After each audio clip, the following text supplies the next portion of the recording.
The day my family gave away my grandmother's house, my mother looked me straight in the eyes and said, "You don't deserve it." I still remember how quietly she said it. No anger. No hesitation. Just certainty. That house had been the one place where I always felt loved. My grandmother raised me there after my parents decided my younger sister needed more attention than I did.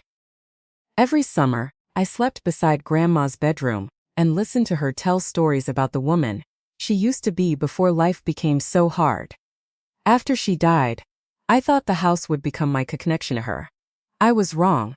At the family meeting, my father placed a stack of papers in front of me. My sister was sitting beside him, smiling like she had already won. "We've decided the house should go to her," Dad said. I stared at the documents. "Why?" My mother sighed. "Because she needs it more. You're independent. You'll be fine." I almost laughed. They had no idea how much I had sacrificed to become independent. My sister leaned closer and whispered, "Just sign. Don't make this ugly." My hands shook as I picked up the pen. I could have fought them. I could have demanded answers. Instead, I signed every page.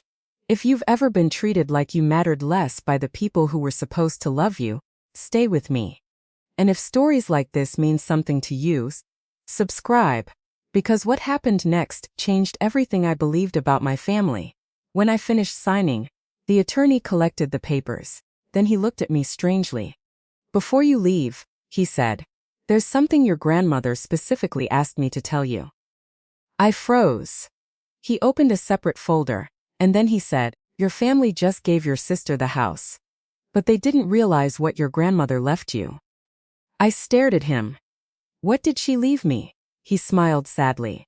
"Something worth far more than that house." The attorney's words stayed in my head long after I left his office. Something worth far more than that house. I wanted to believe him. I really did. But as I sat in my car outside the building, staring through the windshield at nothing, another part of me kept whispering, "Don't get your hopes up." I had spent my entire life learning not to expect anything from my family. Whenever something good happened to me, they found a way to make it smaller. When I graduated near the top of my class, my father said my sister had been too busy dealing with real problems to celebrate. When I got my first serious job, my mother told me not to become arrogant. When I bought my first car with money I had saved for years, my sister called it a waste of money. And when Grandma died, I thought at least her house would remain untouched. Instead, they gave it away. They had taken the one thing that felt like mine. So when the attorney told me there was something bigger waiting for me, I was afraid to believe him. I wiped my eyes and looked at the folder he had given me. There was a name printed across the top. My grandmother's name.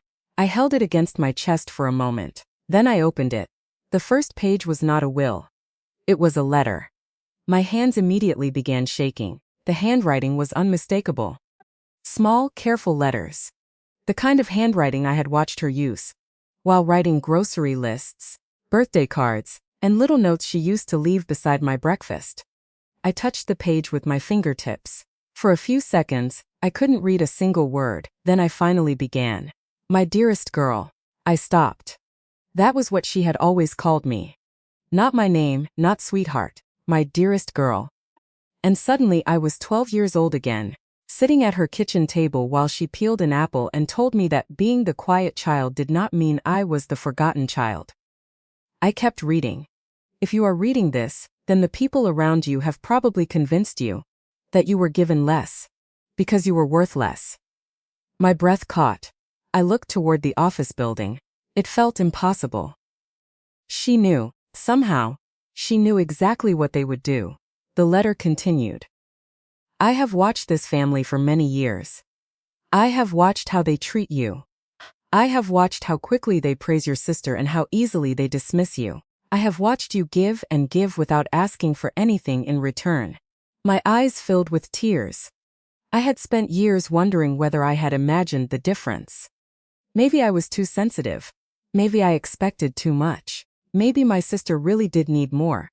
Maybe I was the problem. Grandma had known better. She had seen it, every bit of it. I read the next line. "That is why I did not leave you the house." I stared at the words. My heart sank. For one terrible second I thought the attorney had made a mistake. Then I read the next sentence. I left you what the house was built to protect. I frowned. What did that mean? I turned the page. There were legal documents, corporate records, bank statements, proprietary records, names I recognized, names I didn't. And then I saw something that made my stomach drop. A company name. Hawthorne Family Holdings. I knew that name. Everyone in my family knew it. But I had never understood what it really meant. For years, my father had told people he was successful because he had good investments. My mother often talked about properties and business deals. My sister had always acted like she was entitled to the best of everything. But I had never questioned where the money came from. I had assumed my parents had built it themselves. The attorney walked back into the room. You've had time to look? I nodded slowly. What is Hawthorne Family Holdings? He sat across from me. Your grandmother created it. I looked at him. No. Yes. My father always said. I know what your father said. His voice was calm. But the story your father told your family is not the legal story. I felt my heartbeat speeding up. What are you saying? He folded his hands. Your grandmother was not simply a homeowner. I waited. She was a business owner. I stared at him. He continued. Before your father was married, before your mother entered the family, your grandmother owned several commercial properties.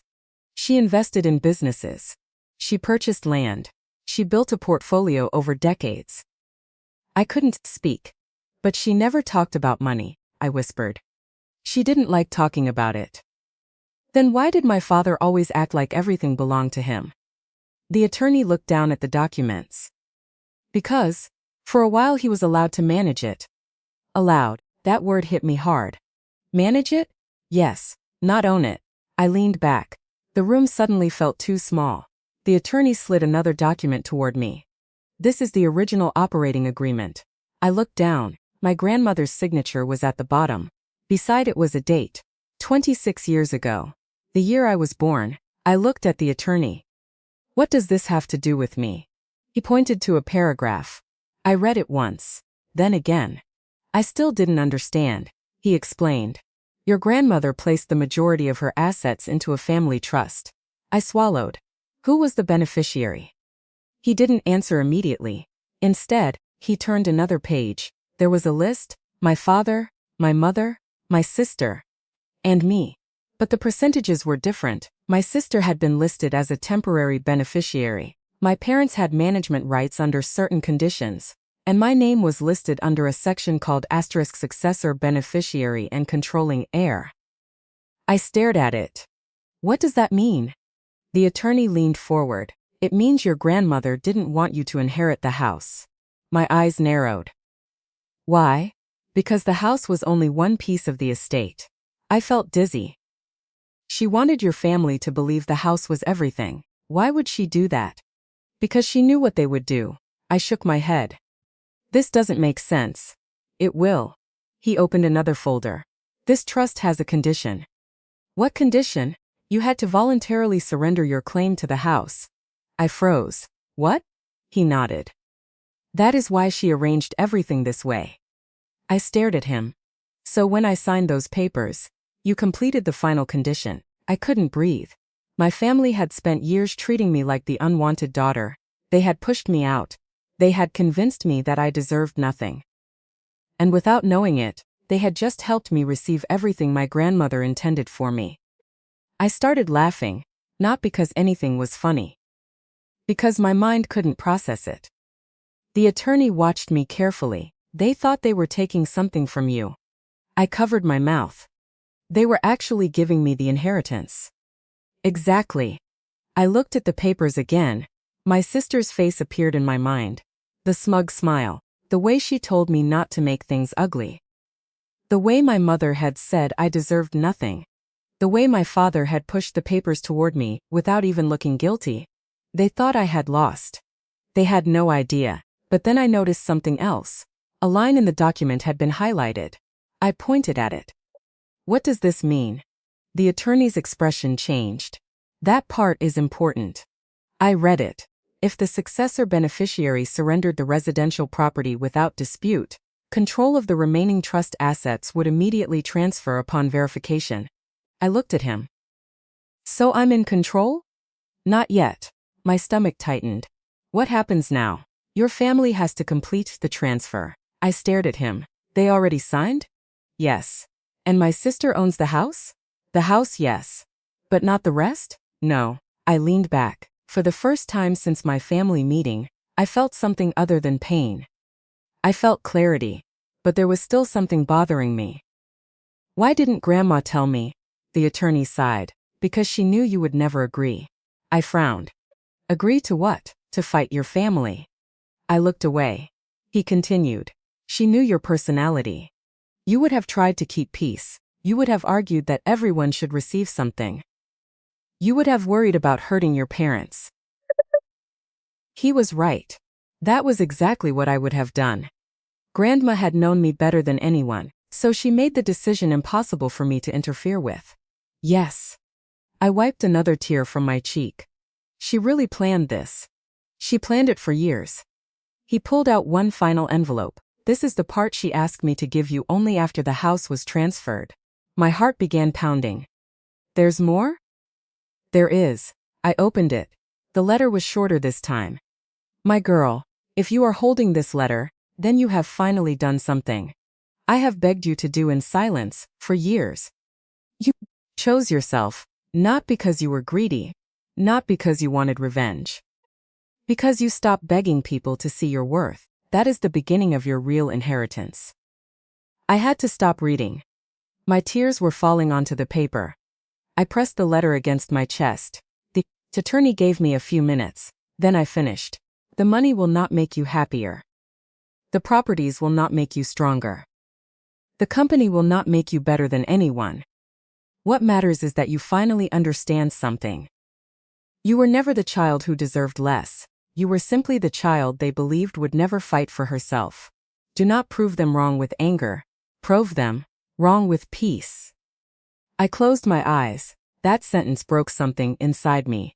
Because all my life, I had thought revenge meant making people suffer the way they made me suffer. Grandma was telling me something different.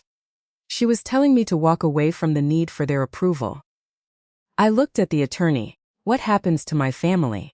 He gave me a careful look. That depends on what you choose. What choices do I have? A few. He began explaining. My parents had been managing several trust assets for years. Some of those assets had been generating income. My father had used portions of that income to support the family. My sister had benefited from it. But the trust had always remained under my grandmother's ownership. Now, because I had fulfilled the condition, I had the right to become the controlling beneficiary. That meant I could remove my father as manager. I could review every transaction. I could demand an accounting, and if there had been improper transfers, the trust could seek recovery. My mouth went dry. Improper transfers? The attorney hesitated. That is why I need you to understand something. What? We found irregularities. I stared at him. What kind? Money moved out of the trust. How much? He gave me a number. I couldn't process it. It was more money than I had ever seen in my entire life. I whispered the number back. You're saying my father took that much? I am saying we need to investigate. I looked down at my grandmother's letter. Suddenly, everything felt different. The house wasn't the real story. The house was bait, and my family had taken it. I left the attorney's office that evening, with copies of the documents in a sealed folder. I didn't call my parents. I didn't call my sister. I drove home in silence. My apartment was small, nothing fancy. A second-hand sofa, a tiny kitchen, a dining table I had bought online because it was on sale. For years, my family had made me feel ashamed of that life. My sister lived in a huge house. She drove an expensive SUV. She traveled constantly. My parents acted like she had earned every luxury. I had assumed I was simply less successful. That night, I finally understood. She hadn't built that life alone. My family had been using Grandma's assets to build it. And I had been the only one who didn't know. I sat at my kitchen table until midnight. Then my phone rang. It was my mother. I almost didn't answer, but I did. Hello? Her voice was cold. Your sister says you left the attorney's office upset. I said nothing. You need to understand that the house is hers now. I know. You signed, I know. So don't make trouble. I stared at the wall. Something about her words made me strangely calm. I'm not making trouble, Mom. Good. There was a pause, then she said, you always had a tendency to create drama when things didn't go your way. I closed my eyes. There it was, the old version of me would have defended herself. She would have explained. She would have begged to be understood, but I didn't.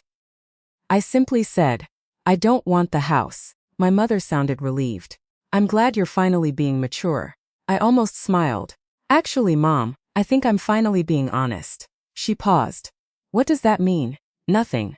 Are you sure? Yes. She hung up. I sat there staring at my phone, then another message appeared, from my sister. Don't even think about trying to challenge me.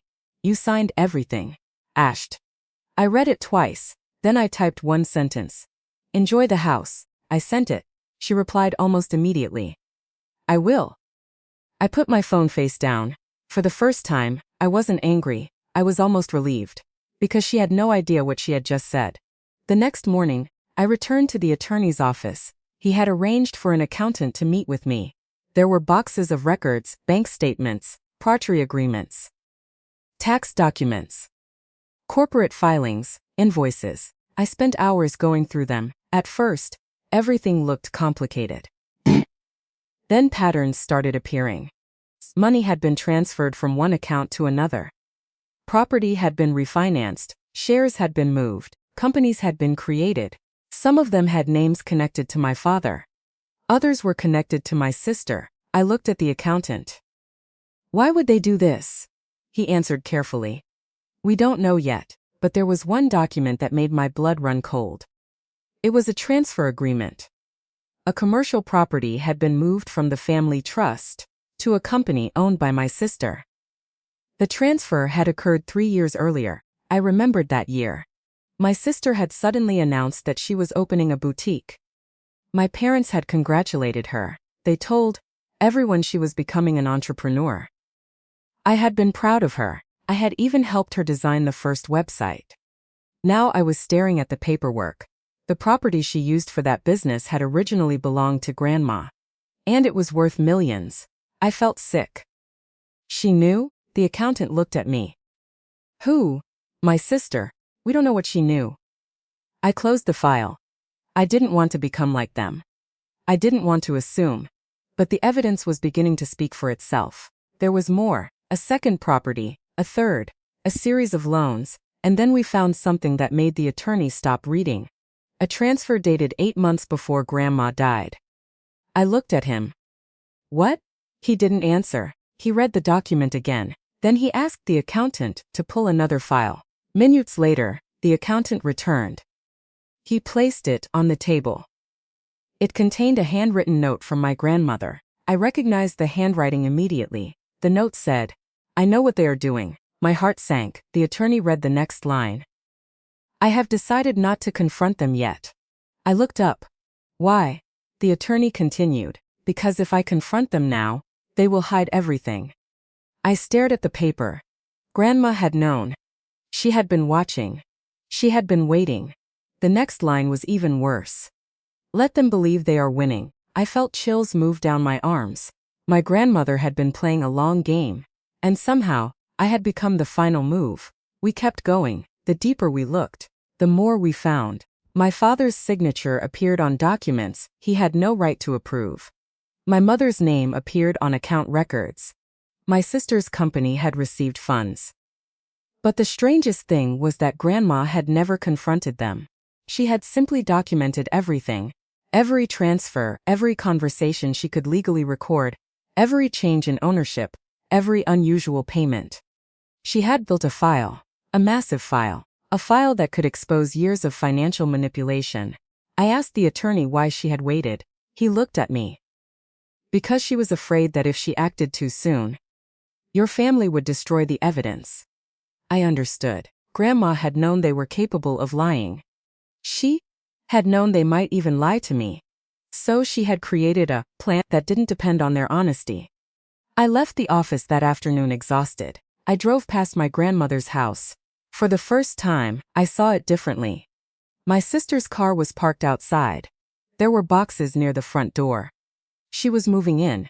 I stopped the car down the street. I watched her carry a lamp through the doorway. That lamp had belonged to Grandma. I remembered sitting under it when I was a child. I remembered Grandma reading to me there. I almost cried, but then I remembered the letter. Do not prove them wrong with anger, prove them wrong with peace. So I drove away. That night, my father called. I almost ignored him. But something told me to answer. You need to stop. His voice was sharp. Stop what? Whatever you are doing with the attorney. I stared at the ceiling. I haven't done anything. Don't lie to me. I am not lying. You think because your grandmother left you some paperwork, you can destroy this family? My heart began pounding. He knew. How? Dad, what are you talking about? You signed the house away. Yes, then leave it alone. I stayed silent, he continued. Your sister deserves that house. I agree. He sounded surprised. Then why are you still meeting with the attorney? I didn't answer. He became angry. You've always been jealous of your sister. That sentence hurt. Even after everything, it still hurt, because there had always been a tiny part of me that wondered if maybe he was right. Maybe I had been jealous. Maybe I had resented her. Maybe I had allowed bitterness to grow inside me. But that night, I finally understood the difference between jealousy and grief. I wasn't jealous of my sister. I was grieving the family I wished I had. Dad, I said quietly. What? I don't want your house. He went silent. I don't want your approval. Another pause. And I don't want your money. His voice changed. What did you say? I looked out my window. I said I don't want your money. He suddenly sounded nervous. You don't understand what you're talking about. Maybe not. Then stop. I can't. Why? I took a breath. Because Grandma left me instructions. The line went completely silent. I heard him breathing, then he said something I will never forget. What did she leave you? I smiled for the first time. Something you should have known about. He hung up. I didn't sleep much that night. Around 2 in the morning, I received an email from the attorney. There was an attachment. He wrote only. You need to see this before tomorrow's meeting. Asterisked. I opened it. It was an old recording transcript. My grandmother had spoken with my father. The conversation was dated 6 months before she died. I read every line. My father had asked her to transfer the house to my sister. Grandma had refused. He had argued that my sister needed financial security. Grandma had said she wanted me protected. My father had responded. She doesn't need anything. She'll survive. Grandma replied, that is exactly why you think she doesn't need protecting, because she has survived everything you have put her through. I covered my mouth. Then my father said something else. You can't keep punishing us because you prefer her. Grandma answered. I don't prefer her. I see her. I started crying. That was all I had ever wanted. To be seen, not rewarded, not chosen. Just seen. The recording continued. My father asked, what happens if she refuses? Grandma said, she won't. He laughed. You don't know her. Grandma's voice became quiet. I know her better than you do. Then she said, and one day, when you think you have finally taken everything from her, you will discover that she was the only person I trusted with what mattered. I stopped reading. My whole body was trembling. There it was. The truth. Grandma had known. She had known exactly how my family would behave. She had known they would choose the house. She had known they would humiliate me. And she had trusted me to walk away. Not because she wanted me to suffer. Because she knew that walking away would activate the protection she had created. I cried for a long time. Not because I was sad. Because for the first time in years, I felt understood. The next.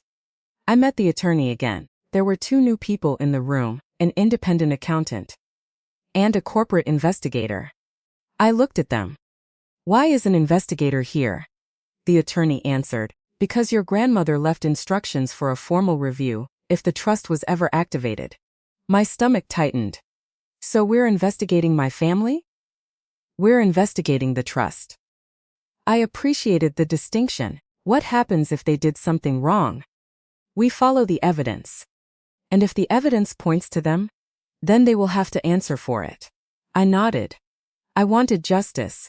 But I didn't want destruction. That was the difference. I wanted the truth. The investigation began quietly. No threats, no confrontation, no dramatic phone calls. Just documents, accords, signatures, transactions.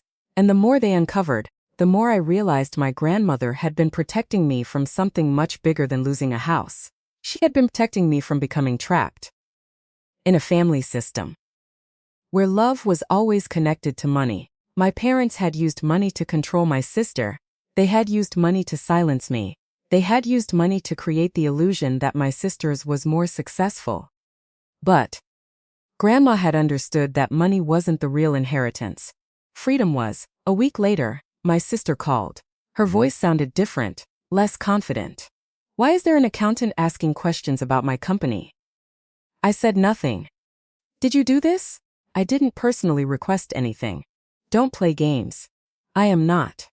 You signed the house away. You don't own anything anymore. I closed my eyes. I know. Then why are they reviewing everything? I could hear panic beneath her anger. I finally asked, "What did you sign 3 years ago?" Silence. "What are you talking about?" "The property transfer." Her breathing changed. "I don't know what you mean." "You should. You're trying to scare me." "No." "Then what?" "I am trying to understand." She laughed bitterly. "You always thought you were better than me." I felt a familiar ache. "No, I thought you were loved more." She went silent. I hadn't planned to say it. But once the words came out, I couldn't take them back. "I spent my whole life watching everyone choose you," I continued. I blamed myself for it. I thought something was wrong with me. My sister didn't answer. But Grandma knew. Her voice became quiet. What did she know? Everything. She hung up. I sat there for a long time. I didn't feel victorious. I felt tired, because suddenly I understood something painful. My sister had been used too. She had received more money, more praise, more attention. But she had also been taught that love came with conditions. She had learned to measure her worth by what she owned. And I had learned to measure mine by how much I could endure. We had both been damaged, just in different ways. The investigation continued. Then, 3 days later, the attorney called me into his office. He had a folder in front of him. His expression was serious. "I found something you need to see." I sat down. He opened the folder. There was a photograph. My grandmother was standing in front of the house. Beside her was a much younger version of my father. And beside him was a man I didn't recognize. "Who is that?" The attorney looked at me. "Your grandfather's business partner." I stared at the photograph. "My grandfather's?" "Yes." "What does he have to do with this?"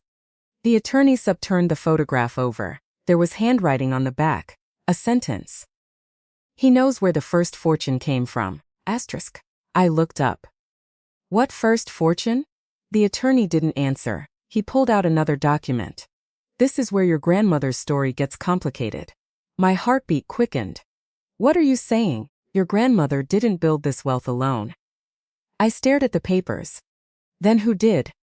He placed a final document in front of me. It was an old partnership agreement. The names were clear. My grandfather, the unknown man, and one more name. A name I had never seen before. My grandmother's name was not there. I looked at the attorney. Why wasn't she listed? Because this agreement was signed before she entered the business. I felt a strange chill. So Grandma inherited the wealth? No. He paused. She inherited the responsibility. I frowned. What does that mean? He looked directly into my eyes. It means the fortune your family has been fighting over for decades may have started with a secret your grandmother spent her entire life trying to hide. I stared at him. What secret? He closed the folder. That is what we're going to find out. And for the first time since this nightmare began, I realized the house was never the biggest mystery. The real inheritance had been buried long before I was born. And somehow, my grandmother had chosen me to uncover it. The next morning, I woke up with one thought pounding through my head. What secret could possibly be so important that my grandmother had spent her entire life hiding it. I had barely slept. Every time I closed my eyes, I saw the photograph the attorney had shown me. My grandfather stood beside a man I didn't recognize, both of them looking younger than I had ever seen them, and on the back of that photograph were 7 words that had changed everything. He knows where the first fortune came from. I kept wondering who he was. The attorney had told me the man's name was Samuel Reed. I had never heard that name in my life. Not from my grandmother, not from my parents, not from anyone. That alone frightened me. My family had always talked about our history. At least, they talked about the version of it they wanted everyone to believe. My grandfather had supposedly been a hard-working businessman who started with almost nothing. My grandmother had supposedly helped him when times were difficult. Then, according to my father, the family slowly became successful through smart investments. That was the story I had grown up hearing, but now I was beginning to wonder if it had ever been true. I drove to the attorney's office just after 9. He was already waiting. There were several files spread across the table. He looked exhausted. "I spent most of the night reviewing the records," he said. "Did you find something?" "Yes." My stomach tightened. He slid a document toward me. "This is the original partnership agreement between your grandfather and Samuel Reed." I read through it. It was dated 1968. The business was called Reed Hawthorne Development. My grandfather owned 50%. Samuel Reed owned 50%. I looked up. "So where does Grandma come in?" "She came in later." "How much later?" 3 years. He placed another document in front of me. "This is the amendment." I scanned the page. My grandmother had been added as a controlling partner. I frowned. Why? That is the question. I looked at the signature. It was hers, but beneath it was a handwritten note. I leaned closer. The note said, "I will accept responsibility, but not ownership." Asterisk. I looked at the attorney. "What does that mean?" "We don't know yet." "Then how are we supposed to find out?" "Samuel Reed." I felt a chill. "You found him?" "We found a record of him." "That isn't what I asked." The attorney hesitated. "We don't know if he's alive." I stared at him. "Then why are we looking for him?" "Because your grandmother left instructions." He opened another file. There was a handwritten letter. My grandmother's handwriting. Egan. I started reading. "If the house is surrendered willingly, and the trust is activated, the person I named as executors must locate Samuel Reed before any distribution of the remaining assets." I stopped. "Why?" The attorney continued reading. "Because he is the only living person who knows what happened before my husband died." My heart began racing. My grandfather had died when I was very young. I remembered almost nothing about him. A deep voice, a gray sweater, the smell of aftershave. That was about it. My grandmother had rarely spoken about his death. She always changed the subject when I asked. Now I understood why. There was something about the years before his death that my family had never told me. I looked at the attorney. "Did my grandfather die naturally?" He didn't answer. "Please." He sighed. "His death certificate says heart failure." I relaxed slightly. "But?" The attorney looked at me. "There was an investigation." My chest tightened. "Into what?" "Financial fraud." I couldn't speak. My grandfather, a man I had been taught to remember as a respected businessman? Financial fraud? What happened? The investigation was closed. Why? Insufficient evidence. I stared at the documents. Was he guilty? We don't know. Did Grandma know? Yes. How? Because she was questioned. I felt dizzy. She was? Yes. By the police? By investigators. I sat back. For years, I had believed my grandmother had lived a quiet, ordinary life. She had baked pies. She grew roses. She watched old movies. She volunteered at the local library. She had seemed almost boring, but maybe that was exactly what she wanted people to think. I looked down at her letter again. There was another paragraph. "If you have reached this point, you will probably be angry with me for keeping the truth from you." I almost laughed through my tears. "You were right, Grandma." The attorney watched me. I continued reading. "I did not hide the truth because I wanted to deceive you. I hid it because I wanted you to have one part of your childhood that was untouched by the choices of adults. My eyes blurred. Then came the sentence that made me stop breathing. Your grandfather did something terrible. I stared at it. The room felt silent. The attorney didn't interrupt. I kept reading. He trusted the wrong person. That was it. No explanation. No name, no details. Just those words. I looked at the attorney. That's all? That is all in this letter. What about Samuel? There's another file. He opened it. Inside was a photograph of Samuel Reed. Older now, the picture had been taken recently. My hands trembled. Where is he? The attorney pointed to an address. It was in a small town several hours away. He's alive. I stared at the photograph. Then why haven't you spoken to him? We wanted you to decide whether you wanted to be involved. I do, he nodded. I thought you would. We left 2 hours later. The drive felt strangely familiar, not because I knew the roads, because it reminded me of the long drives I used to take with Grandma. She would always keep the windows cracked open. Even in cold weather, she hated feeling trapped. I remembered asking her once why she never drove on highways. She had smiled and said, "Some roads move too fast for thinking." At the time, I thought it was just something old people said. Now I wondered if she had been thinking about her own life. We reached the town around 3. Samuel lived in a small house at the edge of a wooded area.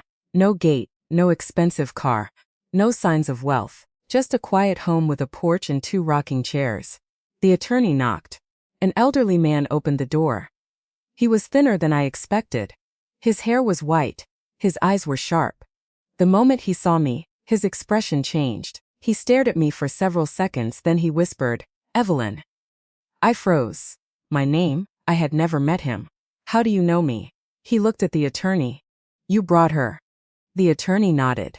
Samuel stepped aside. Come in. I entered slowly. There were photographs everywhere. Old business photographs. Family photographs. Newspaper clippings. And then I saw one that made my heart stop. My grandmother. She was standing beside Samuel. They were both smiling. I turned to him. You knew my grandmother. He nodded. I knew her better than your family thinks. I swallowed. Why did she never tell me about you? Because she promised me she wouldn't. Why? He looked toward the window. Because some truths become dangerous when they're told too early. I hated that answer. I need the truth now. He studied me. You sound like her. I sat down. What happened to my grandfather? Samuel remained standing. He trusted your father. I felt my stomach drop. My father? No. He shook his head. Not your father. Then who? Your grandfather trusted me. I stared at him. I don't understand. Samuel finally sat across from me. Your grandfather and I started the company together. I know. No. You know the version your family kept. He leaned forward. The truth is, we didn't start with money. I waited. We started with an idea. He explained that he and my grandfather had found an opportunity in commercial property development. They had almost no money. They borrowed, they worked. They bought their first building, then another. The business grew. But as it grew, outside investors became interested. One of those investors was a man named Richard Vale. The name meant nothing to me. Samuel continued. Richard promised to help us expand, did he? At first. Samuel's voice became bitter. He brought in money. He introduced us to people. He helped us secure larger contracts. What went wrong? He wanted control. My heart pounded. My grandfather refused. Samuel nodded. That was the beginning. Richard started moving money through shell companies. Samuel discovered it. He confronted my grandfather. But my grandfather didn't believe him. He thought Samuel was trying to steal the business. The attorney said quietly. Samuel nodded. Richard had already turned him against me. I looked at the photograph. And Grandma? Your grandmother knew something was wrong. When? Before your grandfather did. That sounded exactly like her, Samuel continued. She started reviewing the books. And what did she find? Money missing. How much? Enough to destroy the company. I stared at him. What happened next? Samuel looked down. Your grandfather confronted Richard. And? Richard disappeared. I frowned. Disappeared? Yes? He just left? No. Samuel's expression darkened. He was arrested. My eyebrows lifted. For what fraud? I felt a strange relief. So he was the one. Samuel shook his head. No. My relief vanished. Then who? Your grandfather. I couldn't breathe. He was arrested? Yes. Why? Because Richard framed him. I sat completely still. Samuel explained that Richard had created false records showing my grandfather had moved company funds into personal accounts. The evidence looked convincing. My grandfather was investigated. His reputation collapsed. Business partners abandoned him. The company began losing money. But before the case could go to trial, my grandfather died. I stared at Samuel. From a heart attack. Yes, was it really a heart attack? Samuel looked at me. The medical report says yes. But, Samuel hesitated. I always believed the stress killed him. I looked down. My grandfather had died under a cloud of suspicion. And my grandmother had spent years rebuilding everything. What happened to Richard? He made a deal. With the prosecutors? Yes. He gave evidence? Samuel nodded. He blamed everything on your grandfather. My hands curled into fists. That man destroyed my grandfather. He destroyed more than that. What do you mean? Samuel looked toward the old photographs. He stole the original development contracts. What contracts? The contracts that created the first major fortune. I didn't understand. What happened to them? Your grandmother got them back. I looked at him. How? Samuel smiled faintly. She was smarter than all of us.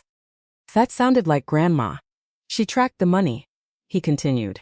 She found every company Richard had used. She found every hidden account. She rebuilt the financial history.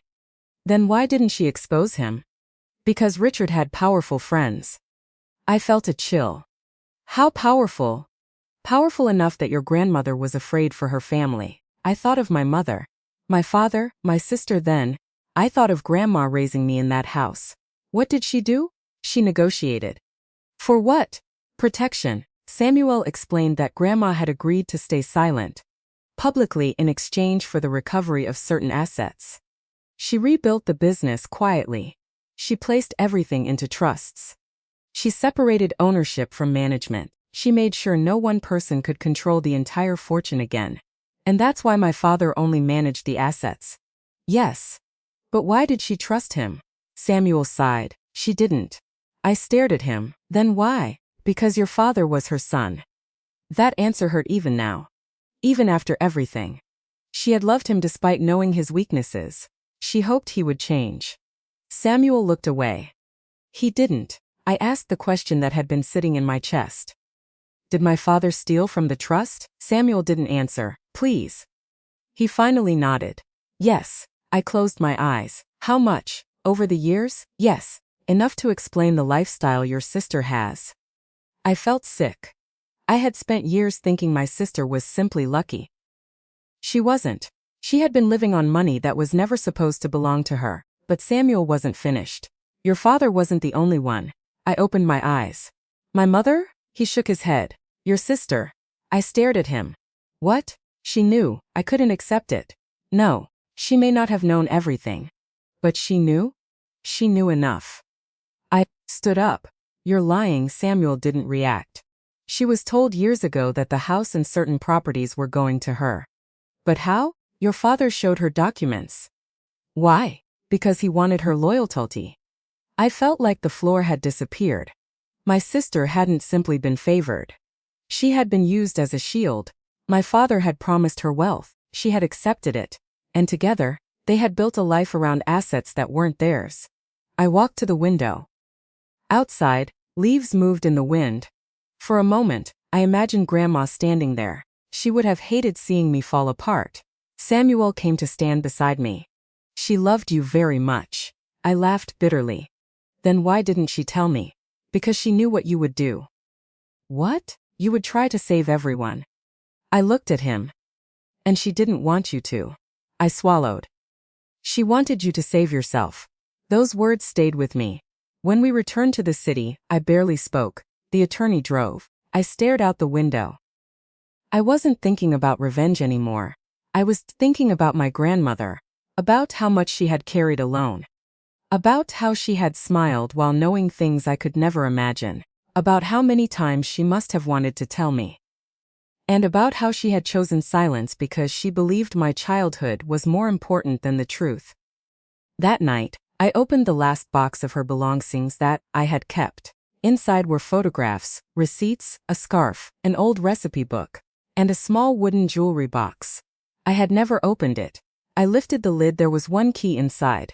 A tiny brass key. Under it was a note. Asterisk for the drawer you were never allowed to open. Asked. I frowned. What drawer? Then I remembered. Grandma had an old writing desk in her bedroom. As a child, I had always been told never to touch the bottom drawer. I had never questioned it. I drove to the house. My sister had moved in, but she wasn't home. I stood outside for several minutes. Then I almost left. I didn't want to enter. It felt wrong. But I had the key, and Grandma had left it for me. I used the spare key the attorney had given me as part of the estate records. The house smelled different. My sister's perfume had replaced Grandma's. Lavender. That hurt more than I expected. I walked upstairs. Her bedroom door was open. The old writing desk was still there.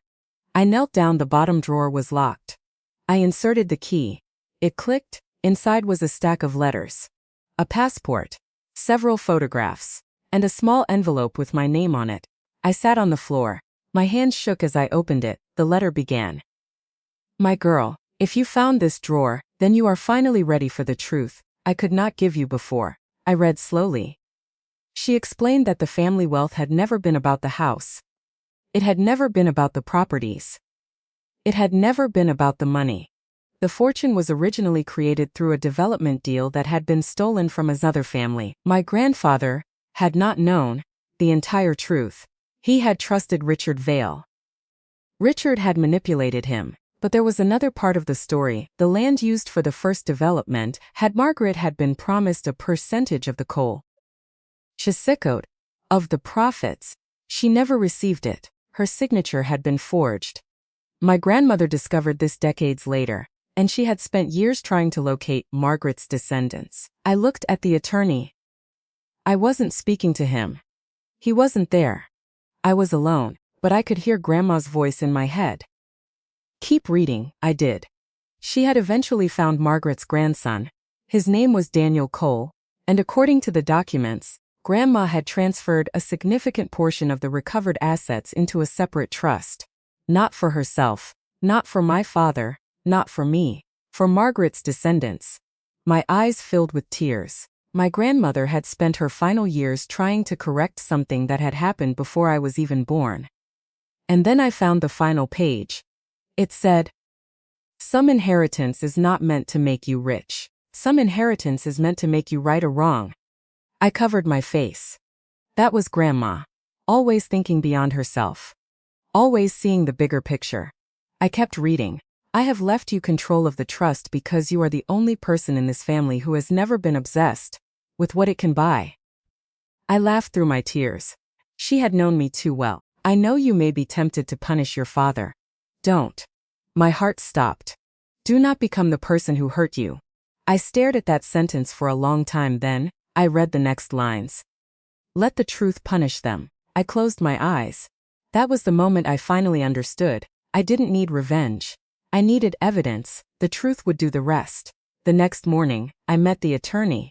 I placed the documents on his desk. I found this. He read the letter. His expression changed. You weren't supposed to find this until after the trust investigation. I know. He looked at me. Do you understand what this means? I think so. It could change the entire case. Then use it. He stared at me. Are you sure? I nodded. For the first time in my life, the legal process began quickly. My father received a formal notice. My mother received one. My sister received one. No accusations, no insults. Just a request for financial records. Within 48 hours, my father called me 23 times. I didn't answer. My sister sent 11 messages. I didn't respond. My mother left a voicemail. Her voice was trembling. Please call me. I listened to it once, then deleted it. Not because I hated her. Because I finally understood that I wasn't responsible for making her comfortable. 3 days later, my father showed up at my apartment. I opened the door. He looked different, older, afraid. I need to talk to you. I stepped outside and closed the door behind me. What do you want? He looked at me for a long moment. You knew. No, you know, now. Yes. He swallowed. Your grandmother lied to us. I stared at him. No. She manipulated everything. No, she wanted to punish me. I shook my head. She wanted to protect what you were destroying. His face hardened. You have no idea what you're talking about. I know about the transfers. He went pale. I continued. I know about the companies. He looked away. I know about my sister's property. Silence. And I know about Richard Vale. His eyes snapped back to mine. That reaction told me more than any confession could have. Why are you scared of that name? He said nothing. I felt something inside me become completely still. You knew. He whispered. You don't understand. I understand enough. He ruined everything. You let him. No. His voice echoed down the hallway. Then he lowered it. I was trying to protect this family. I looked at him. By stealing from Grandma? I didn't steal. Then where did the money go? He had no answer. I watched him struggle. And for the first time, I didn't see my father. I saw a frightened man who had spent decades pretending he was in control. He finally looked at me. Your sister needs the house. I almost laughed.